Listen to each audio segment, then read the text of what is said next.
Halo Sobat Mager, gimana kabarnya? Gimana? Masih sering terharu ketika nonton drama ajab Indosiar? Masih dengan saya, Nangkun, si abang ceria nan tampan yang sedikit mirip Dilan kalau dilihat dari atas awan. Kali ini saya akan membahas sebuah film keluaran tahun 2023 berjudul The Meg 2. Dan ini merupakan sequel dari film sebelumnya di tahun 2018. Film ini mengisahkan sekelompok ilmuwan yang harus meneliti peningkatan aktivitas tidak biasa di bawah laut, tepatnya di Palung Mariana. Mereka dihadang oleh makhluk-makhluk penunggu laut dalam yang mengancam nyawa mereka. Akankah mereka berhasil selamat? Langsung aja kita ke alurnya. Tepat di zaman kapur 65 juta tahun yang lalu, terlihat sebuah ekosistem di alam. Seperti ajaran guru tata boga saya, hukum alam itu berbunyi, yang terkuat yang akan bertahan, sehingga yang terkuatlah yang akan menjadi predator puncak. Predator yang dimaksud di sini adalah hiu megalodon, dan inilah Meg 2. Kembali ke masa sekarang, tepatnya beberapa tahun setelah film pertamanya, di Laut Filipina terlihat Jonas yang berada di sebuah kapal besar berisi kontainer. Keberadaan Jonas di sini adalah untuk mencegah aktivitas limbah berbahaya yang dapat mencemarkan laut. Namun saat beraksi, ia pun ketahuan. Karena terdesak, Jonas pun terjun ke laut. Yang untungnya, ia segera dijemput oleh teman-temannya yang berasal dari Manawan. Berpindah ke penelitian Angkatan Laut Cina, kita dibawa ke seorang ilmuwan bernama Juming yang tengah menguji baju penyelam terbarunya. Ternyata Juming adalah paman dari Miying, putri dari Suyin yang ada di film pertama. Setelah film pertama, Jonas bertanggung jawab untuk menjaga Miying. Di malam itu ada acara ulang tahun ke-10 perusahaan Ocean Institute ini, dan di sana ada seseorang bernama Hillary. Juming adalah CEO perusahaan ini, dan tak disangka mereka berhasil menangkap seekor hiu megalodon untuk diteliti.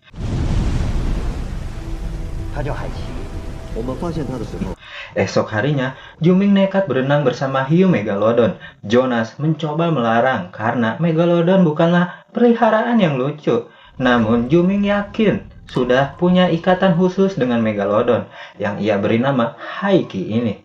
Awalnya semua baik-baik saja, namun tiba-tiba Haiki hampir saja ngelek-lek Juming mentah-mentah. Juming menunjukkan baju selam terbarunya pada Miying. Terlihat Miying juga sangat tertarik dengan lautan, sama seperti ibunya dahulu. Jonas, Juming, dan juga Miying pergi ke pusat penelitian di Manawan yang ada di tengah lautan. Malam harinya, kita melihat Haiki yang tiba-tiba bertingkah aneh dan menabrakkan dirinya ke pembatas air. Ya, Haiki kabur dari fasilitas ke lautan lepas. Tim Manawan seperti biasa menjelajahi dalamnya lautan untuk diteliti. Jonas sepakat dengan Ria, sementara Juming berada di kapal yang lain. Di Manawan ada Max, DJ, dan juga Jess yang lagi mantau dari jauh. Jonas terkejut ternyata diam-diam Miying menyelundup ke kapal selam. Jonas tentu saja tak mau membahayakan Miying. Namun saat ingin kembali ke daratan, mereka mendapatkan kabar kalau ada megalodon yang mendekat, yang ternyata itu adalah Haiki. Beruntung mereka berhasil menembus thermocline dan berhasil menghindar dari si Iki. Tak diduga datang dua megalodon lain yang ukurannya lebih besar dari Haiki. Karena sudah terlanjur di dalam laut, mereka memutuskan untuk melanjutkan eksplorasi bawah laut ini. Ternyata hiu itu sengaja berkumpul di sini untuk kawin. Dan secara bersamaan mereka terkejut melihat stasiun bawah laut yang tak diketahui. Melihat aktivitas mencurigakan dari sana, mereka memutuskan untuk mendekat ke sana. Di lain sisi, terlihat Montes yang tengah bekerja di bawah laut itu. Montes yang tahu ada kapal selam Manawan mendekat ke stasiun. Montes memutuskan untuk meledakkan celah laut supaya membunuh Jonas dan kawan-kawan. Kapal selam Jonas tersangkut di bebatuan, sehingga mereka semua akhirnya tertimpa longsoran tersebut.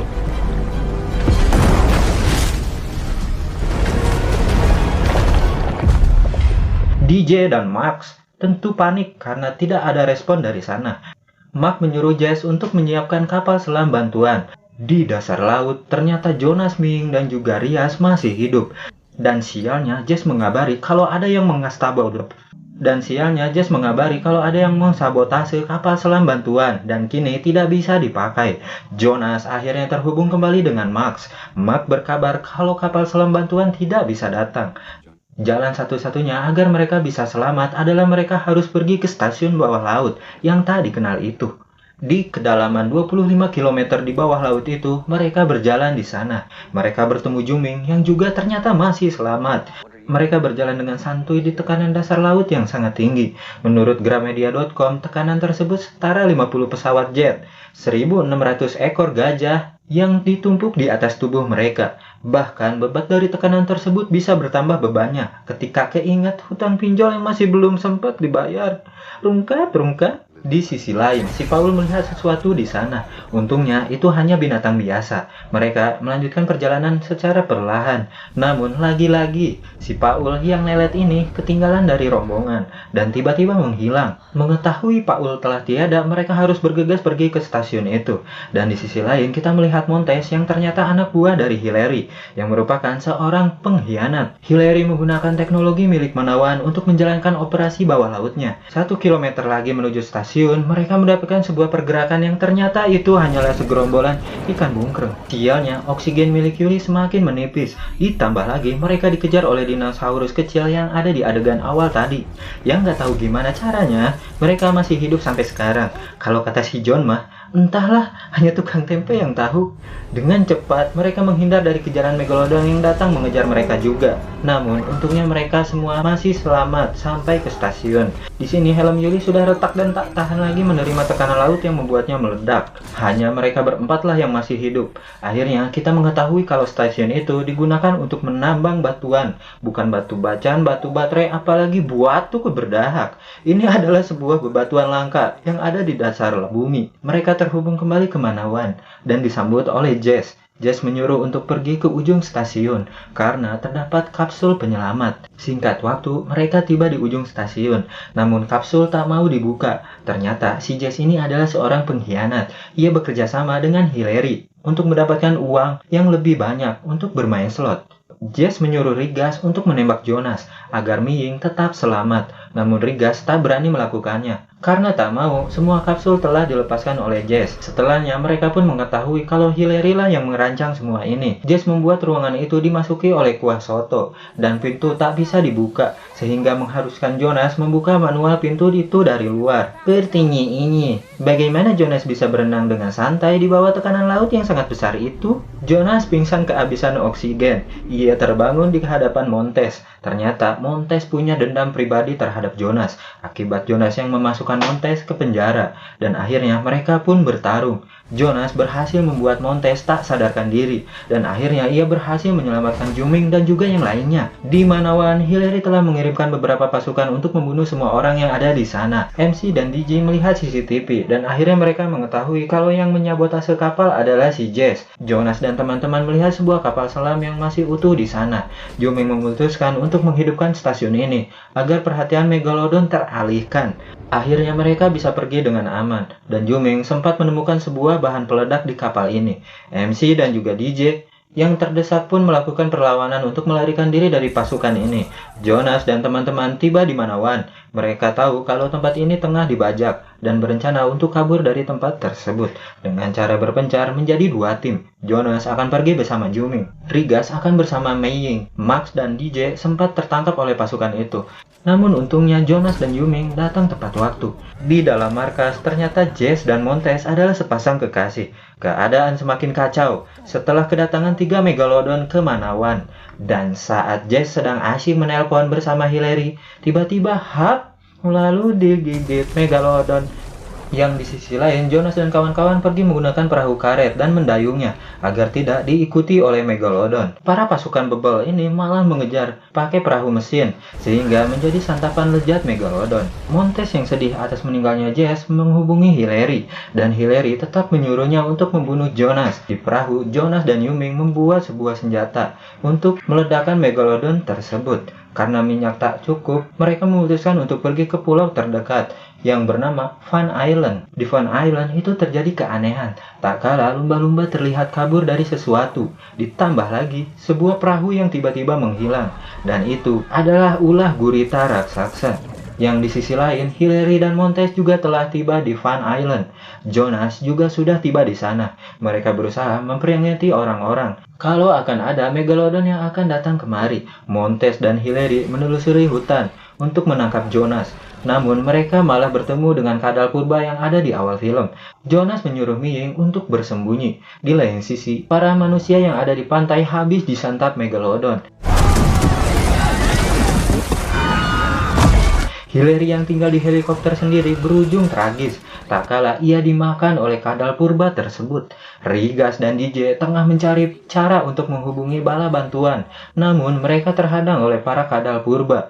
Jonas sendiri berencana membunuh Megalodon menggunakan jet ski dan tombak peledaknya. Juming dan Mark mencari bahan peledak lainnya, namun mereka malah bertemu dan disandra oleh para pasukan. DJ dan Rigas masuk ke tempat yang salah, sehingga mereka ditawan oleh para pasukan ini. Namun tiba-tiba kadal purba datang menyerang, sehingga mereka berhasil kabur. Jonas berhasil membunuh satu Megalodon. Di lain sisi, Mark dan Juming mencoba mengambil helikopter. Juming menarik perhatian kadal purba, sementara Max akan menerbangkan helikopter itu. Satu persatu para turis meninggal, dimakan oleh gurita purba. Di lain sisi, Jonas yang tengah menjalankan misi membunuh Megalodon diganggu oleh Montes. Juming dan Max pun datang untuk menyelamatkan Miying. Namun naas helikopter mereka malah tertangkap oleh gurita purba. Jonas nyaris tertelan Megalodon. Tidak hanya Megalodon, Montes pun masih saja memburunya. Situasi sekarang semakin genting karena ada dua ancaman untuk Jonas. Namun karena kepintarannya, Jonas memancing Megalodon dan akhirnya memakan Montes. Di lain sisi, Juming tertangkap gurita purba. Namun dengan menggunakan bom buatannya, ia berhasil meledakkan gurita itu. Namun gurita itu masih belum mati. Juming sempat ingin tertelan, beruntung Juming terselamatkan dengan kedatangan Megalodon. Juming pergi menyelamatkan Max di helikopter. Jonas juga berenang menuju ke arah mereka. Guna mengalihkan perhatian Megalodon, Jonas berhasil membunuh Megalodon tersebut dan berhasil menyelamatkan Juming dan juga Max. Jonas, Mark, dan juga Juming masih harus menghadapi satu Megalodon, yaitu Haiki. Namun menggunakan ikatan batinnya, Jonas dapat menyadarkan Megalodon itu dan tak jadi menyerang mereka. Pada akhirnya, semua orang berhasil selamat. Hubungan di antara mereka semakin erat dan film pun mamat. Itulah alur film Meg 2. Quote di film ini adalah, kadang kita harus masuk ke dalam masalah untuk membantu menyelesaikannya. Miying, jangan lupa like, comment, share, dan subscribe channel ini. Udah segitu dulu ya guys. See you, hatur nuhun. Bye.